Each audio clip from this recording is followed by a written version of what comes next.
हे बघ मिलिंद, अपने को ऐसाच साइन मांगता एकदम, बघून घे.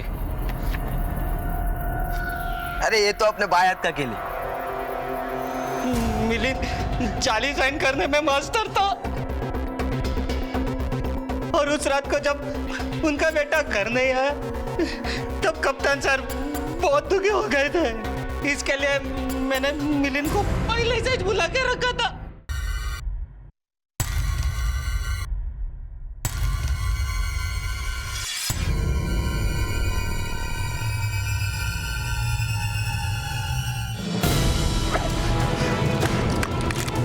मंदार, मंदार जल्दी आओ. विशाल, बेटा पापा बोल रहा हूं. हाँ, वो मेहरा अंकल के फोन से.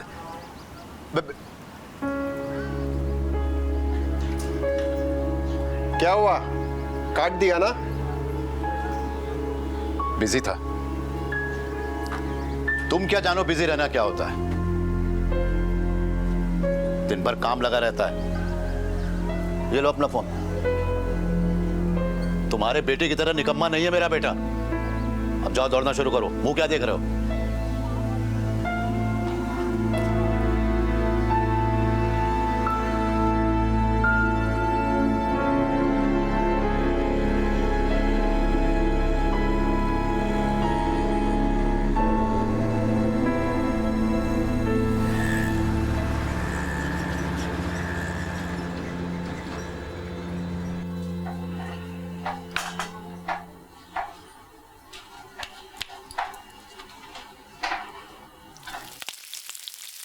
मंदार, तू जल्दी से बाजार जा और दही लेकर आ. विशाल को छोली पूरी के साथ साथ बूंदी का रायता बहुत पसंद है. जल्दी जा. आओ पण सर, एक दफा फोन करके पूछ लो ना. नहीं मतलब विशाल भैया और भाभी आने वाले भी है कि नहीं चिंटू बाबा के साथ. वो क्या है ना कि मेरे को खाना पड़ता है. लास्ट टाइम भी 3 दिन मैंने ही खाया था सब खाना. चुप कर. विशाल ने मुझसे वादा किया है कि वो बहू और चिंटू को लेकर संडे को जरूर आएगा. और पता है, आज संडे है. वैसे भी हमें डिनर की तैयारी भी करनी है. तू जल्दी से दही लेकर आ वरना नौकरी से निकाल दूंगा. ये छोड़ जा. नहीं आएंगे.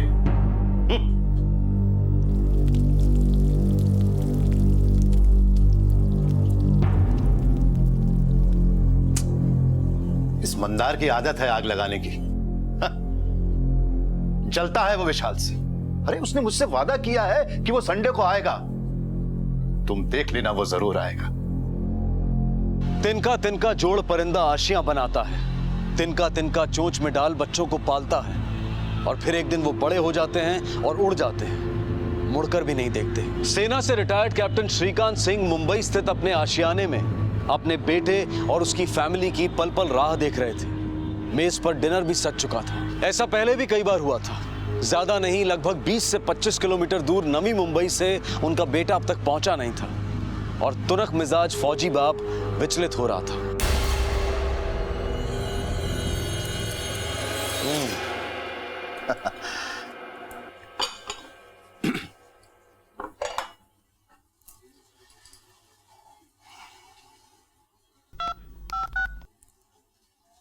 विशाल, कहां हो बेटा तुम लोग? 11 बज चुके हैं. मैंने अपने हाथों से खाना बनाया बेटा तुम लोगों के लिए. तुम्हारे लिए खीर बनाई है और चिंटू के लिए बहुत सारे गिफ्ट लेकर आया हूं. ड्राई फ्रूट सब कुछ सब लेकर आया हूं बेटा. डैड सॉरी, आज कुछ काम में फंस गया हूं, नहीं आ पाऊंगा. बेटा संडे को भी काम? अरे 1-1.5 घंटा तो लगता है वाशी से यहां आने में.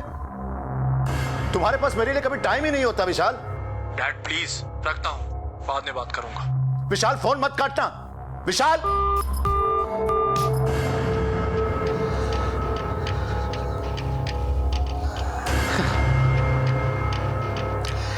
काट दिया.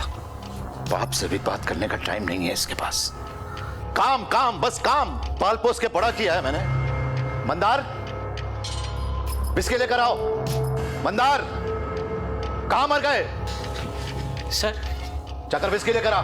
जाने दो ना सर, आप तो खाना खा लो ना. अब तुझसे जितना खाए उतना ही करा कर. जा बिस्किट लेकर आ. जा फौरन.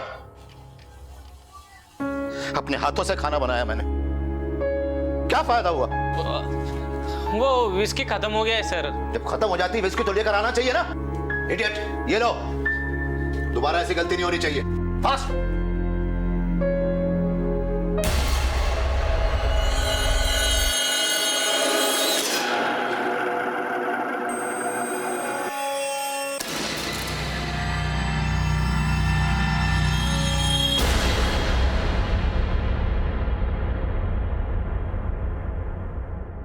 बाप के लिए भी टाइम नहीं है, संडे को भी काम। इतने दिन हो गए अपने पोते का चेहरा देखने के लिए तरस गया मैं।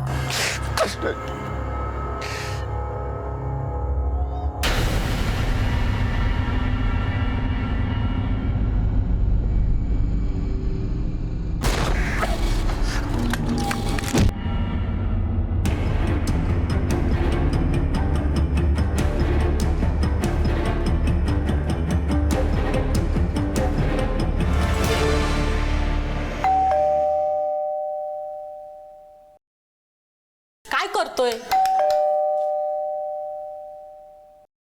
अरे बाबा, मुझे दूसरे यहाँ भी काम पर जाना है।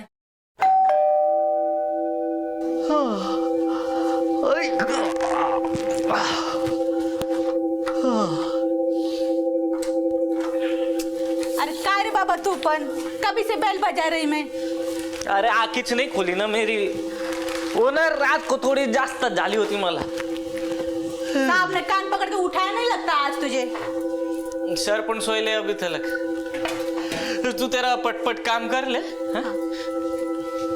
पण ऐक ना, सर को बोलना नहीं है कि मैं अब भी उठा, नहीं तो कान पकड़ के परेड करा देंगे ना मेरे को। अच्छा, नहीं बोलते। सर,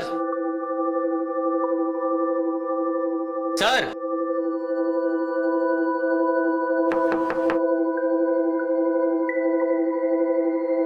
सर,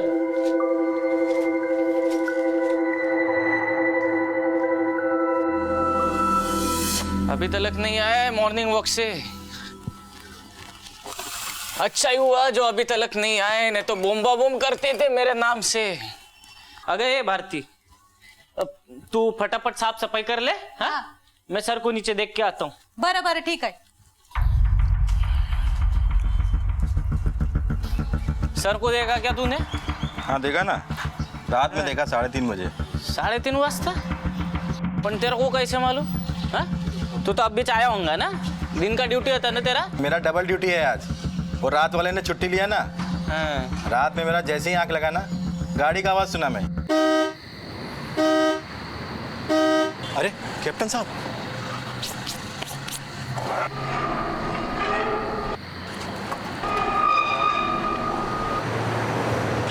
सलाम साहब। इसलिए तेरा ऐसा हालत हो गया है। कर उसको अंदर कर, सर आएंगे तो परेड करा देंगे ना तेरे को भी। जा जा जा, अपना काम कर। किधर गए होंगे सर? वो भी बिना बोले सर को फोन करना मत था।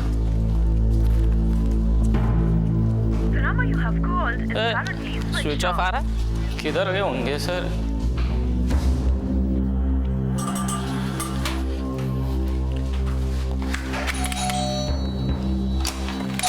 क्या हुआ?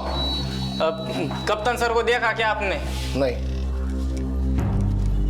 अंकल, ओ अंकल। अरे मंदार, कैप्टन कहाँ है? अरे वही तो पूछने को आया ना मैं आपको। तू मेरे को पूछते हैं? अरे कैप्टन तो आज आए नहीं और मैं उनका ही वेट कर रहा हूँ। क्या बात है? कल रात से गायब है ना वो। रात से गायब है? अरे नहीं नहीं, कहीं भी वो जाते हैं ना तो मुझे बोल के जाते हैं। तू फिक्र मत कर, घर जा।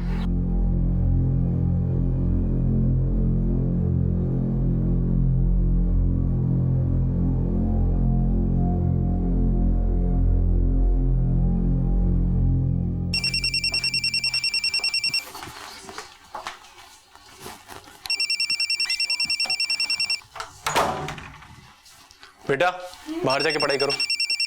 चलो जल्दी जल्दी जल्दी। शाबाश, कितना अच्छा बच्चा है। जल्दी जल्दी जल्दी।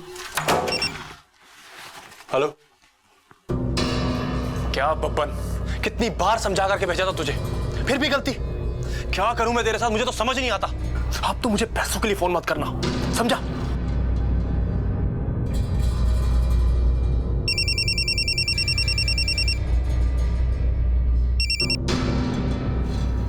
हेलो। भैया कब से फोन कर रहा मैं आपको, आपका फोन ही नहीं लग रहा। हाँ वो मैं किसी से बात कर रहा था। बोल क्या हुआ? आपके पापा नहीं मिल रहे। पापा नहीं मिल रहे? पापा कोई छोटे बच्चे हैं जो गुम हो जाएंगे? अब तुझे पता है ना पापा के मूड के बारे में, कितने घुमक्कर टाइप के हैं। चले गए हों किसी दोस्त से मिलने के लिए। तू एक काम कर, बुआ को फोन करके पूछ ले, पुणे ना गए उनसे मिलने के लिए। और मैं तुझे शाम को फोन करता हूँ, ठीक है? हाँ बिजी हूँ थोड़ा अभी। भैया हेलो, कैसी औलाद है, बाप की चिंता ही नहीं है।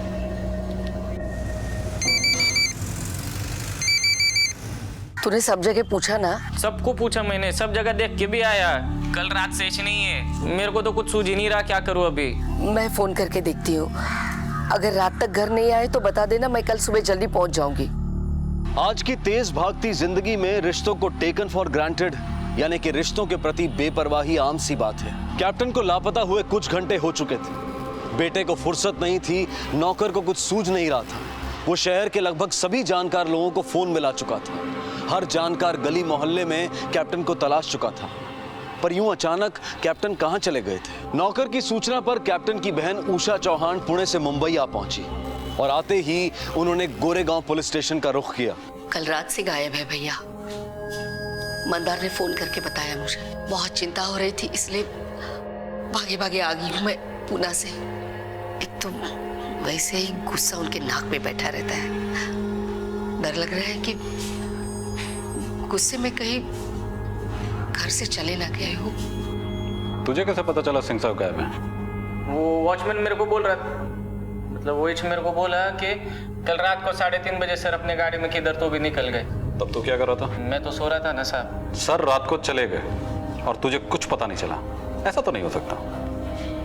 सर ने दिन भर कुछ तो तैयारी की होगी और रात को जाते वक्त जब दरवाजा खोला होगा तुझे कुछ तो सुनाई दिया होगा।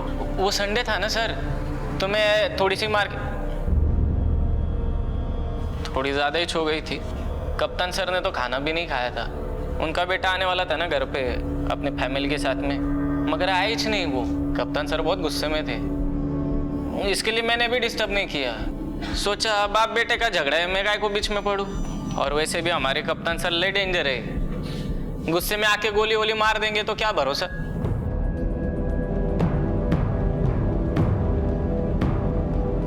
उनका बेटा कहाँ रहता है? वाशी, नवी मुंबईला। उनके बेटे को पता नहीं कि सिंह साहब गायब हैं? नहीं नहीं मालूम है ना, मैंने तो फोन करके बोला था उनको। तो फिर वो आया क्यों नहीं? उसे उनकी कोई फिक्र नहीं है। उसने तो मंदार से ये भी कह दिया कि गए होंगे कहीं घूमने। विशाल की शादी हुई है तब से विशाल भाई के साथ नहीं रहता। उसकी पत्नी को और उसको भाई के साथ रहना अच्छा नहीं लगता, शायद इसीलिए थोड़े चिड़चिड़े से रहते हैं। एक ही तो बेटा है उनका, लेकिन न ठीक से बात करता है न उनका ख्याल रखता है। उनके बेटे विशाल सिंह को कैसे पता कि सिंह साहब घूमने गए? उसका ऐसा है ना साहब के हमारे सर को आदत है, वो जाते ऐसे बीच बीच में कभी 8-10 दिन घूमने के लिए। हाँ मगर जब भी जाने की मेरे को बोल के जाने की। ये तो फर्स्ट टाइम ही ऐसा हुआ कि एक तो आधी रात गए और ऊपर से कुछ बोला भी नहीं, इसलिए थोड़ी चिंता हो रही है सब। अब आप ही बताओ, ऐसे आधी रात को कोई जाता है क्या घूमने? कोई लेटर और मैसेज वगैरह छोड़ के गए? नहीं, कोई लेटर वगैरह तो नहीं।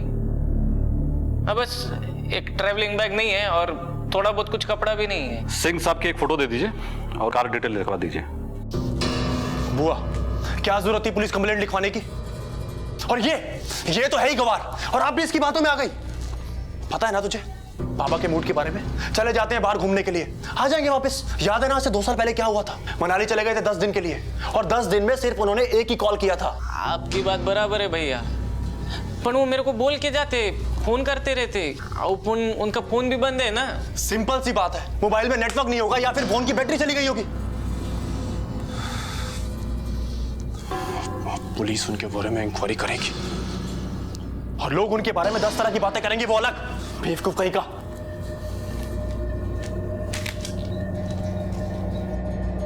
कैप्टन जरा सनकी हैं। अब अकेले आदमी का स्वभाव हो ही जाता है ऐसा, ऊपर से फौजी, काफी डिसिप्लिन्ड है। बिल्डिंग में कुछ भी गलत होता है ना तो पूरी बिल्डिंग हिल जाती है उनकी आवाज से। What is this nonsense?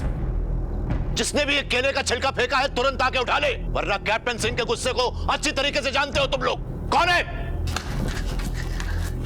Uncle don't get angry, मैं छिलके को डस्टबिन में फेंक देता हूँ।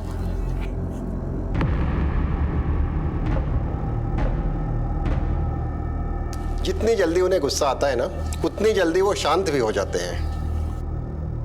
एक बात है, उनका बेटा उन्हें बहुत नेग्लेक्ट करता था। हो सकता है उसी बात से गुस्सा होके वो कहीं चले गए हों। हाँ साहब, बहुत डर लगता था कैप्टन साहब से। वैसे मैंने जाते हुए देखा था कैप्टन साहब को। कितने बजे साहब? ये कोई 3:30 बजे। सलाम साहब। मगर सच बोलूं साहब, वो जब से यहाँ से गए ना, बिल्डिंग में बहुत शांति है। छोटी छोटी बात पर चिक चिक किया करते थे। ये बटन क्यों खुला है? बंद करो इसे। जी जी जी जी जी, जी सर। तुम यहाँ सिक्योरिटी के लिए तैनात हो ना? एक भी सिलवट नहीं आती थी हमारी वर्दी पर। और जरा अपनी वर्दी की तरफ देखो, हम भी अपनी देश की सिक्योरिटी का काम करते थे। उसी तरीके से तुम भी इस बिल्डिंग की सिक्योरिटी के लिए तैनात हो ना? जी जी जी जी। वर्दी ऐसी होनी चाहिए कि अंदर आने वाला डर के तुमसे 2 कदम पीछे हट जाए। अंडरस्टैंड? जी। अब आप ही बताइए ना साहब, कहाँ देश का महान फौजी और कहाँ ये बिल्डिंग का मामूली सा वॉचमैन। जरूरत पड़ने पर बड़े साहब तुम्हें पुलिस स्टेशन बुलाएंगे। शहर छोड़ के कहीं जाना मत। जी sir. Captain uncle is the best. मुझे बहुत प्यार करते हैं, अच्छी अच्छी स्टोरी भी सुनाते हैं। तो ऐसे थे हमारे नेताजी सुभाष चंद्र बोस और उनकी आजाद हिंद सेना। समझे? जी सर। अब ये बताओ कि उनका नारा क्या था? तुम मुझे खून दो, मैं तुम्हें आजादी दूंगा। Very good, keep it up. अब नेताजी की कहानी जो मैंने सुनाई और उनका ये नारा, तुम सब हमेशा याद रखना। बच्चों से बहुत लगाव है उनको। बड़ों पर चाहे जितना भी गुस्सा करें, लेकिन बच्चों के साथ बच्चा बनकर खेलते हैं। वो क्या है ना सर, पोते से तो मिल नहीं पाते, तो सोसाइटी के बच्चों के साथ ही खुश रहने लगे। अपने बेटे से बिल्कुल नहीं बनती है उनकी। देश की सरहद की सुरक्षा में अपना जीवन अर्पण करने वाले कैप्टन श्रीकांत सिंह की अपनी ही सोसाइटी में मुख्तलिफ छवि थी। कहीं ये खौफ पैदा कर देने वाले कड़क डिसिप्लिनेरियन की, तो कहीं प्रेरणा भरी कहानियां सुनाने वाले बुजुर्ग की। लेकिन इन दोनों तस्वीरों के बीच में कैप्टन श्रीकांत की एक तस्वीर और भी थी। अपने ही परिवार, अपने ही बेटे से मायूस एक पिता की, अपने पोते से ना मिल सकने के गम में जीते एक दादा की। काफी दिन गुजर गए लेकिन कैप्टन की कोई खबर नहीं थी। घर से कैप्टन अपने होशो हवास अपनी मर्जी से निकले थे, लेकिन मंजिल और मकसद अब तक किसी को पता नहीं था। नौकर मंदार के हिसाब से कैप्टन साहब कभी भी बिना बताए घर से बाहर नहीं जाते थे। उनका फोन बंद है, ऊपर से अब तक उन्होंने किसी को कांटेक्ट भी नहीं किया। सीनियर सिटीजन है, इस केस पे हमें कुछ ज्यादा ध्यान देना होगा। उनकी कार के बारे में कुछ पता चला? नहीं सर, अभी तक तो नहीं, लेकिन उनकी गाड़ी की डिटेल्स हमने सारे थानों में भेज दी है। और कॉल रिकॉर्ड? सर ये रही। सर कैप्टन के मोबाइल की लास्ट लोकेशन उनका घर ही था, और 23 नवंबर की रात के बाद से वो मोबाइल अभी तक ऑन नहीं हुआ है। और सर उनके गायब होने के पिछले 24 घंटों में उनकी बात 2 लोगों से हुई थी, उनकी बहन से और उनके बेटे से। लास्ट कॉल बेटे को थी, और उसके पहले के भी कॉल रिकॉर्ड्स हमने चेक किए हैं सर, लेकिन कोई ऐसा नंबर नहीं मिला जिस पे डाउट हो। बेटे की कॉल रिकॉर्ड मंगाओ, पता करो 30 तारीख की रात वो कहाँ था। हम उसके घर जाकर पूछताछ करते हैं और साथ में नौकर मंदार को भी ले लेते हैं। पुराना नौकर है, बाप बेटे के रिश्ते को अच्छी तरह से समझता होगा। अच्छा एक बात बता, ये कैप्टन सिंह साहब और उनकी बहन के बीच में रिश्ता कैसा था? बेटे से जब भी गुस्सा होने के बहन के घर पे तो जाते थे वो। और बेटे के साथ? बेटा तो फोन भी करके नहीं पूछने का उनको। हाँ, एक बार घर पे आया था, हम लोग को चिल्लम चिल्ली करके गया। वो बोल रहा था क्या जरूरत थी पुलिस में मिसिंग रिपोर्ट लिखाने की। बुआ, क्या जरूरत थी पुलिस कंप्लेंट लिखवाने की? और ये तो है ही गवार, और आप भी इसकी बातों में आ गई। अच्छा एक बात बताइए, कैप्टन सिंह साहब और उनके बेटे के बीच में हाल फिलहाल में कोई झगड़ा वगैरह हुआ था? साल में 1-2 बार ही आने का उनका बेटा। हाँ, जब भी घर पे आने का झगड़ा ही करने का उनसे। यहाँ से गुजर रहा था, सोचा आपसे पूछ लो, क्या डिसाइड किया आप? मैं चिंटू से मिलने के लिए तरस गया हूँ, और तुम हो कि पापा चिंटू से तो आप फिर भी मिल लेंगे, लेकिन इस फ्लैट को बेचने के बारे में आपने क्या सोचा है? एक बहुत अच्छी अपॉर्चुनिटी है मेरे पास, मैं अपना बिजनेस स्टार्ट कर सकता हूँ पापा। तुम्हें सिर्फ इस फ्लैट में इंटरेस्ट है, अपने बाप की कोई फिक्र नहीं है। मुझे लगा तुम इतने महीनों के बाद अपने पापा से मिलने आए हो, और तुम। पापा please stop being so emotional. Practically सोचिए, इतना बड़ा टेरेस फ्लैट है और आप इस फ्लैट में अकेले रहते हैं। हम आपके लिए 1 BHK भी तो ले सकते हैं ना, और मैं और मेरी वाइफ यहाँ पर रहने के लिए कभी भी नहीं आएंगे। मैं ये फ्लैट अपनी जिंदगी रहते कभी नहीं बेचूं, चाहे कुछ भी हो जाए। इस फ्लैट में मेरी और तुम्हारी माँ की यादें कैद है, तुम्हारा बचपन, तुम्हारा सब कुछ, तुम्हारी चीजें। ठीक है, मत बेचिए, रहिए यहाँ पर बिल्कुल अकेले। मैं कभी नहीं आऊंगा यहाँ पे, कभी भी नहीं। विशाल, बाप के लिए टाइम नहीं, और बाप के फ्लैट को बेचकर पैसे चाहिए। ऐसा लगता है आपसे ज्यादा फिक्र नौकर मंदार को है आपके पापा की। पापा ने बिगाड़ रखा था उसको। सर पे बिठा के रखा हुआ था। क्यों? आप तो उनके इकलौते बेटे हैं, आपको सर पे नहीं चढ़ा है? मतलब क्या है आपका? मतलब ये कि आपके और आपके पापा के बीच गोरेगांव वाले फ्लैट को लेकर झगड़े नहीं हुए थे? तो मंदार ने चुगली की है आपको? बात सच है कि नहीं? बाप बेटे के बीच में प्रॉपर्टी को लेकर के बहस नहीं हो सकती क्या? बाप बेटे के बीच में प्रॉपर्टी को लेकर बहस ही नहीं, और भी बहुत कुछ हो जाता है। What do you mean? आप डाउट कर रहे हैं मुझ पे? आपको विश्वास नहीं है ना कि पापा सेफ है और घूमने गए हैं? Wait a minute, I'll show you. ये एसएमएस देखिए। अगर पापा को मुझ पे विश्वास नहीं होता तो उनका अकाउंट नंबर मेरे मोबाइल के साथ लिंक्ड अप नहीं होता। उनके अकाउंट में जो भी ट्रांजैक्शन होती है पहला एसएमएस मुझे आता है। ये देखिए आप, ये एसएमएस कुर्ग में कल 50,000 रुपए विड्रॉ किए हैं पापा ने, और ये एसएमएस भी 2 दिन पहले का ही है। अब आप बताइए मुझे, आप इस एसएमएस पे ट्रस्ट करेंगे या हमारे नौकर मंदार पे? ट्रस्ट पे इन्वेस्टिगेशन नहीं होता है, डाउट पे होता है। हमें आपके पापा की बैंक डिटेल्स और इस एसएमएस की डिटेल्स दोनों चाहिए। सर, कुर्ग ब्रांच से सीसीटीवी फुटेज नहीं मिल पाई है। उस दिन कैमरे की सर्विसिंग हो रही थी, लेकिन सर 50,000 का विड्रॉल हुआ है, वो भी सेल्फ चेक से। इतनी इन्फॉर्मेशन मिली है सर। कैप्टन कुर्ग में बैंक से पैसे भी विड्रॉ किए, फिर अब तक किसी से कोई कांटेक्ट क्यों नहीं किए? कुर्ग ऐसी जगह तो है नहीं जहां पे मोबाइल नेटवर्क ना हो, फिर उनका मोबाइल फोन अभी तक स्विच ऑफ क्यों है? कहीं ऐसा तो नहीं कैप्टन खुद कुछ छुपाने की कोशिश कर रहे हो हम सबसे? सर, बाप बेटे के बीच में प्रॉपर्टी को लेकर झगड़ा था। हो सकता है कैप्टन साहब बेटे से नाराज हो इसलिए फोन नहीं कर रहे होंगे। तो नौकर मंदार और बहन से तो बात कर सकते हैं ना, गुस्सा बेटे पे, नौकर और बहन पे नहीं। रात को 3:30 बजे कैप्टन का घर से निकल जाना, वो भी बिना किसी को बताए। सलाम साहब। और तब से लेके अब तक उनका किसी से भी कोई कांटेक्ट नहीं करना, ये कोई सिंपल सा मिसिंग केस नहीं। उस रात कुछ तो जरूर गलत हुआ है।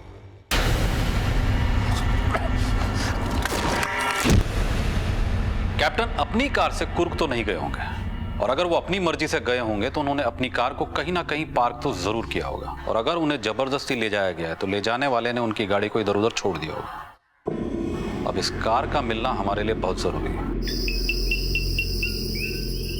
अरे यार बहुत अंदर थक गए ना, थक गए। अब से इतना लंबा टूर नहीं करूँगा। नहीं।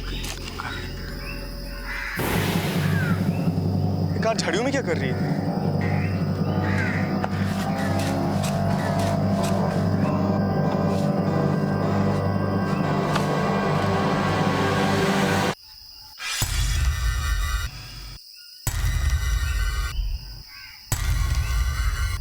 हेलो। छोटा नहीं चाहिए, जंगल का चप्पा चप्पा छान मारो, कुछ ना कुछ तो जरूर मिलेगा। सर, पिछली सीट पे खून के निशान मिले हैं। गाड़ी की इन्वेस्टिगेशन अभी जारी है। ये केस मिसिंग का नहीं है, इसका मुझे पहले से अंदाजा था।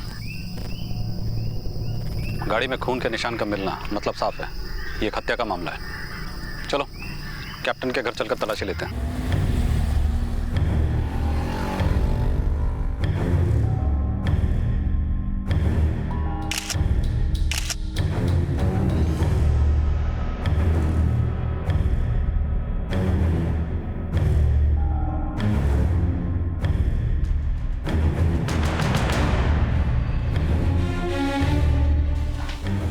सर, मैंने वॉश बेसिन का एरिया पूरा चेक किया और मुझे हैंड वॉश के नीचे से ब्लड स्टेन्स मिले हैं। सर, मास्टर बेडरूम का टॉयलेट काम नहीं कर रहा है। ऐसा लगता है कि उसके पाइप में जबरदस्ती कुछ फंसाया गया है। प्लम्बर को बुलाकर चेक करो। Yes sir. सर, इस गन पे भी ब्लड के निशान मिले। मुझे इन सब की जांच रिपोर्ट जल्द से जल्द चाहिए। गाड़ी में मिले खून के निशान और बंदूक में मिले खून के निशान, दोनों को मैच करिए। वो नौकर मंदार बाहर ही खड़ा है सर, उसको हिरासत में लो। उस रात कुछ ना कुछ तो घर में जरूर हुआ था, और वो एक अकेला ऐसा शख्स है जो उस वक्त घर में मौजूद था। ओके सर, चलो। साहब, चलो। कुछ नहीं किया साहब, मैंने कुछ नहीं किया। आईफोन क्या साहब? अरे मैं था उस दिन रात को घर में। हमारे सर बहुत खुश थे, उनका बेटा अपनी बीवी बच्चे को लेके आने वाला था घर पे, लेकिन 11 बज गए, फिर भी उनका बेटा नहीं आया। मंदार, विस्की लेकर आओ। वो विस्की खत्म हो गया है सर। जब खत्म हो जाती है विस्की तो लेकर आना चाहिए ना, इडियट। ये लो। जब मैं विस्की लेके घर पे आया तो 11:15 बज गए थे। मैंने बाहर से आवाज लगाई, सर सर सर के कमरे से कोई आवाज नहीं आई तो मेरे को लगा सर सो गए होंगे। अब मैं भी 2-4 प्याग लगा के सो गया। चुप! कैप्टन साहब की गाड़ी और उनकी राइफल पे खून के निशान मिले हमें। खून? तूने बताया कि तूने कैप्टन साहब को आवाज लगाई। हाँ लगाई थी ना साहब। लेकिन अंदर जाकर नहीं देखा कि कैप्टन साहब अंदर हैं या नहीं है। एक बार हमारे सर कमरे में गए ना कि बाहर से ठकठकाने का ऑर्डर नहीं था ना। इसे लॉकअप में रखो। नहीं साहब। से तोड़ो और इसका ब्लड सैंपल भी लो। नहीं साहब सच्ची में, सुनो ना मेरी बात। सर कमोड की पाइप में कागज के टुकड़े फंसे हुए थे, इसलिए पाइप चोक हो गया था। लेकिन सर पेपर की क्वालिटी देखने से ऐसा लगता है जैसे किसी लीगल पेपर्स के टुकड़े। उनको भी मैंने फॉरेंसिक के लिए भेज दिया। कैप्टन उसके बेटे की कॉल रिकॉर्ड की फाइल लेकर आओ। Okay sir. सर ये रही विशाल सिंह की कॉल डिटेल्स।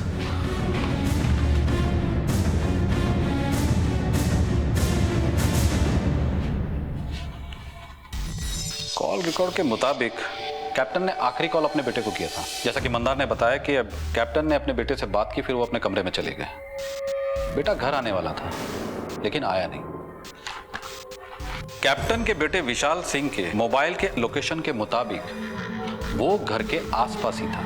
अब सवाल ये उठता है कि वो इतना नजदीक होते हुए भी घर क्यों नहीं आया? सर इससे तो साफ जाहिर है कि विशाल सिंह हमसे झूठ बोल रहा है। कब से एक ही कहानी सुना रहा है कि बाप घूमने गया है। सर कहीं ऐसा तो नहीं है कि वो हमें घुमा रहा है?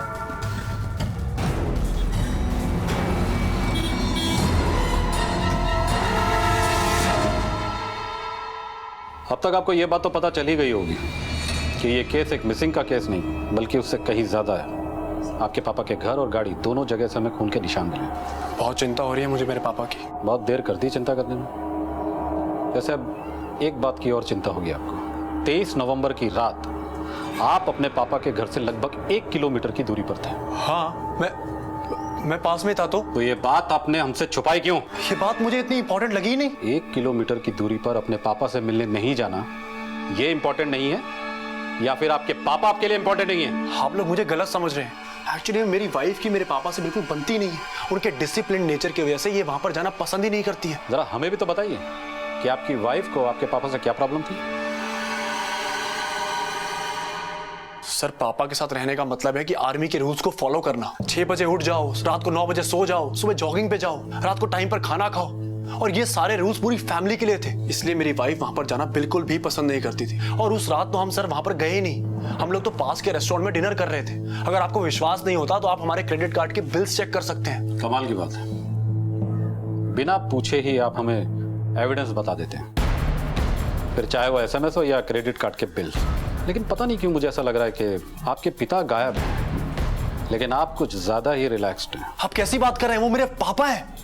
मैं मानता हूं कि मैंने इस बात को सीरियसली नहीं लिया, लेकिन ये सब क्या हो रहा है मुझे कुछ भी समझ में नहीं आ रहा। सर अगर आपको मुझ पे विश्वास नहीं है ना, आप ये देखिए, 2 दिन पहले 50,000 रुपए विड्रॉ और कल 75,000 रुपए विड्रॉ। अब ये सब देख के मैं क्या समझूं, आप ही बताइए मुझे। सर पिछले 12 दिनों में कैप्टन के अकाउंट से 1,75,000 रुपए निकाले गए। कभी कर्नाटक से, कभी केरल से। सर ये बात नॉर्मल नहीं है। पिछली बार हमें CCTV फुटेज से कुछ नहीं मिला, इस बार दोनों जगह से मंगा। पता तो चले कैप्टन के अकाउंट से पैसे ड्रॉप कैप्टन ही कर रहा है या कोई और? सर राइफल पे कैप्टन के उंगलियों निशान मिले हैं, लेकिन जो ब्लड सैंपल्स हमें उनकी गाड़ी और उनके घर से मिले हैं उसका ब्लड ग्रुप ना तो कैप्टन से मैच करता है, ना ही उनके बेटे विशाल से, ना ही नौकर मंदार से। वो किसी और के हैं। तो ये तीसरा है कौन? कहीं ऐसा तो नहीं उस रात कैप्टन ने कत्ल किया जिसे हम शिकार समझ रहे हैं, वो शिकारी हो?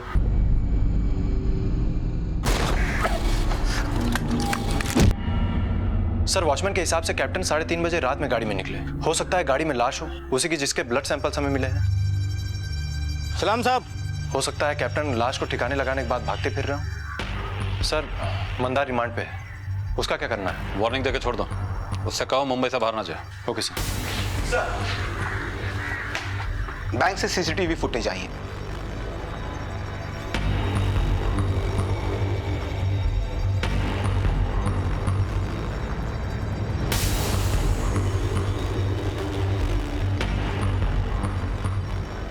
सर विड्रॉल तो हुआ है लेकिन कैप्टन कहीं नजर नहीं आ रहा है। कहीं हम लोग रॉन्ग डायरेक्शन में तो नहीं जा रहे हैं? मतलब? सर मतलब ये कि ऐसा भी तो हो सकता है ना कि कोई और उनके अकाउंट से पैसे निकाल रहा हो। बड़ी सफाई से सिग्नेचर किया गया, पता नहीं चलता है नकली है। पर ध्यान से देखिए, 20,000 के ओरिजिनल साइन वाले चेक का एस और 50,000 के डुप्लीकेट साइन वाले चेक का एस मैच नहीं करता है। कहने का मतलब यह है कि दोनों सिग्नेचर कैप्टन सिंह के नहीं हो सकते हैं।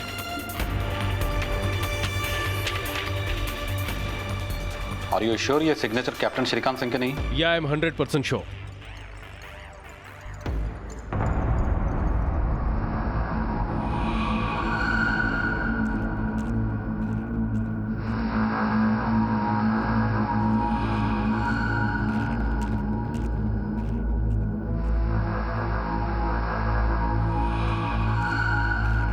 उस रात तो मैं गाड़ी के हॉर्न से जागा था,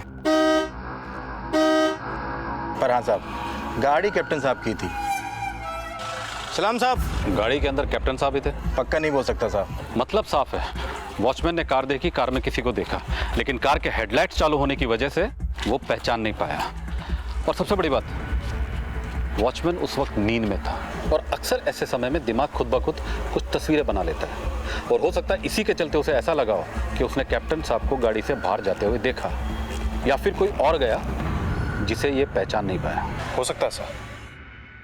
कैप्टन सिंह का लापता होना, उनके घर और गाड़ी से खून के निशान मिलना और उनकी गुमशुदगी के दौरान भी उनके अकाउंट से पैसों का विड्रॉ होना, एक तरफ ये सारी बातें इस पेचीदा केस की गुत्थी को उलझा रही थी, तो वहीं दूसरी तरफ इस केस के अनजान रास्तों पर चाहे हल्की सी सही थोड़ी रोशनी जरूर डाल रही थी। कार में बैठा शख्स कैप्टन था या कोई और?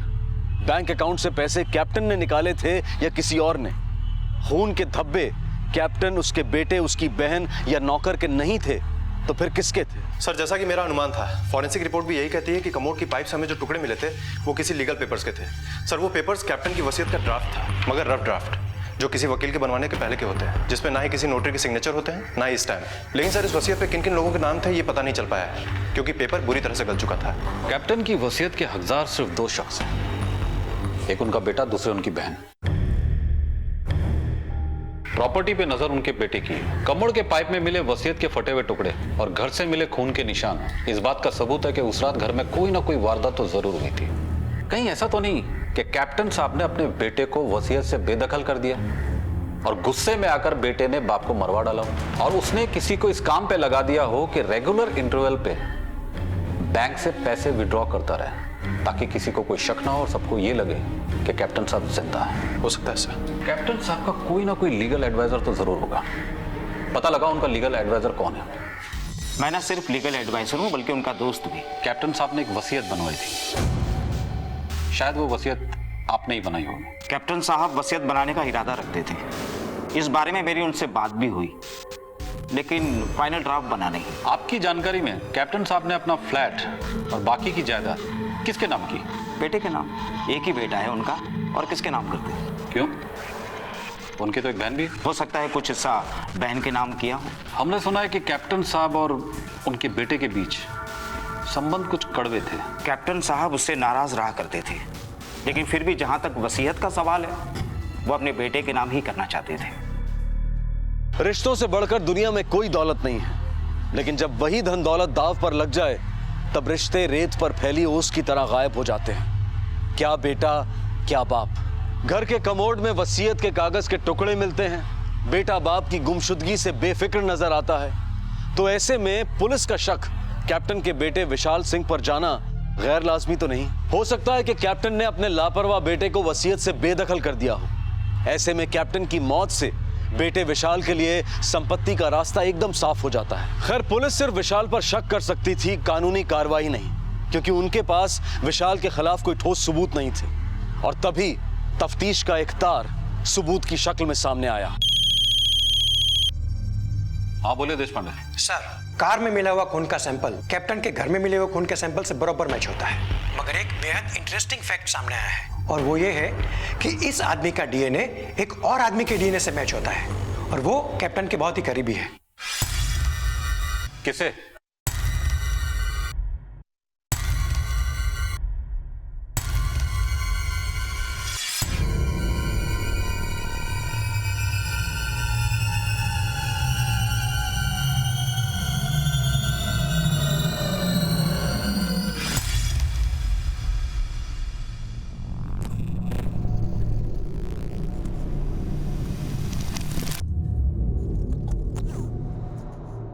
हेलो सिक्योरिटी, किसी को बाहर मत जाने दो।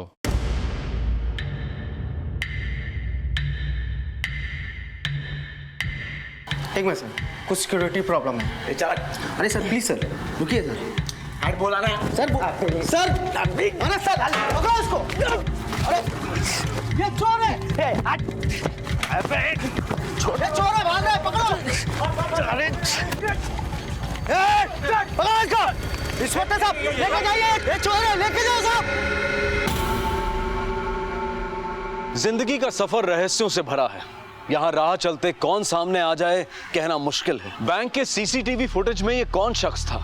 अगर कैप्टन अपने अकाउंट से पैसे नहीं निकाल रहे थे तो ये कौन उनके पैसों पर सेंध लगा रहा था? मुंबई पुलिस की गतिशीलता काम आ गई। घर और गाड़ी में मिले खून के धब्बों का डीएनए एक ही आदमी का निकला, और डीएनए भी उसका जो अब तक बेकसूर बना सबको गुमराह कर रहा था।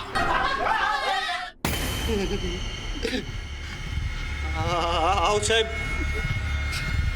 मिलिंद मेरा चचेरा भाई है, पर हमने कुछ नहीं किया साहब। हाँ, हमने कुछ नहीं किया। इस आदमी का डीएनए एक और आदमी के डीएनए से मैच होता है। किसे? वो कैप्टन के घर के नौकर मंदार से। अब तक हम ये सोच रहे थे कि कैप्टन का बेटा हमें घुमा रहा है, लेकिन घुमा तो तू हमें रहा था मंदार। तेरी कुंडली तो छप चुकी है, सारी कहानी हमारी समझ में आ चुकी है। अब सीधे सीधे सच बता।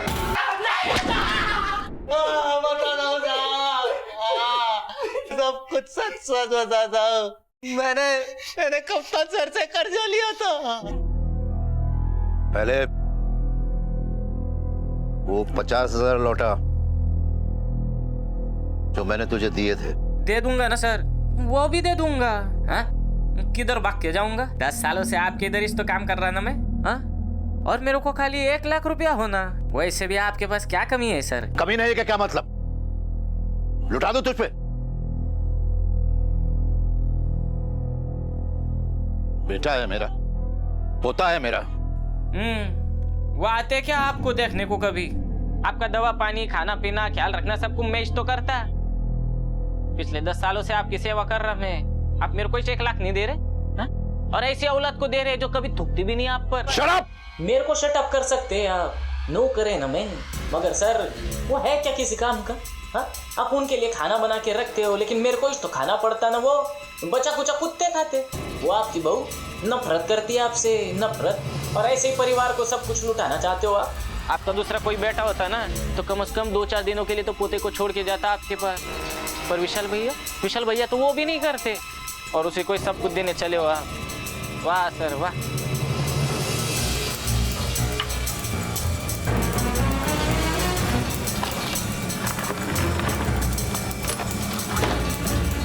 देख नालायक, अपनी वसीयत का एक हिस्सा मैंने तेरे नाम पर भी किया था, लेकिन आज मुझे तेरी नीयत में खोट नजर आ गई, इसलिए मैं इस वसीयत को फाड़ता हूं।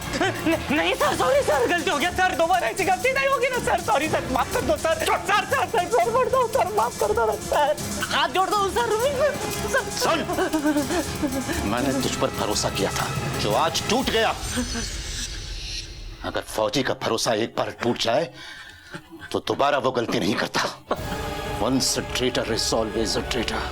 अब पहले तू मुझे 50,000 रुपए लौटाएगा, उसके बाद अपना हिसाब कर और दूसरी नौकरी ढूंढ।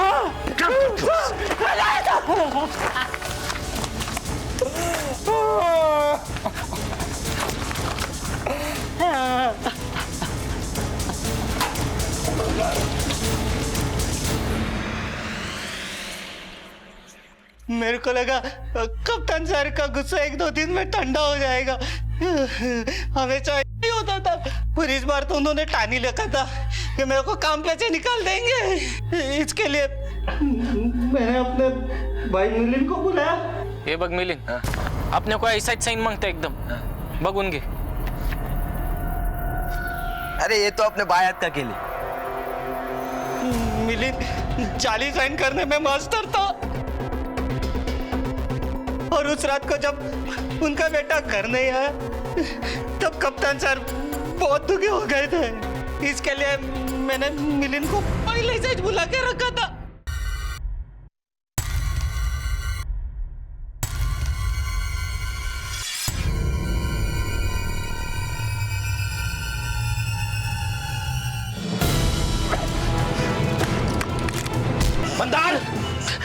मंदार जल्दी आओ।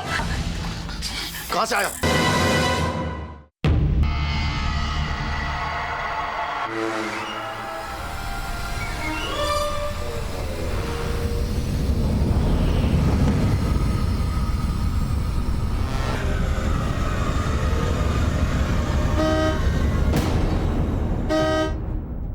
अरे कैप्टन साहब,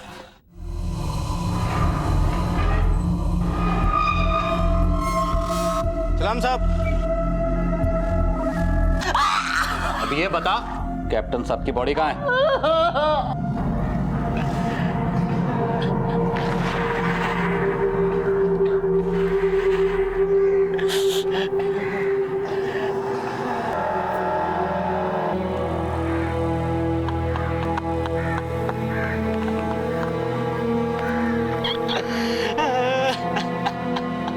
कहते हैं जहां सतर्कता घटी वहीं अपराध हुआ, लेकिन आज के इस केस में यह कहना ज्यादा सही होगा कि जहां संवेदना घटी रिश्ते बिखर गए। विशाल अगर अपने पिता के प्रति थोड़ा संवेदनशील, थोड़ा रिस्पॉन्सिव होता तो शायद मंदार जैसे लोगों की हिम्मत ही ना पड़ती। आज देश के महानगर बुजुर्गों के लिए असुरक्षित होते जा रहे हैं। आए दिन उनके साथ अपराध हो रहे हैं।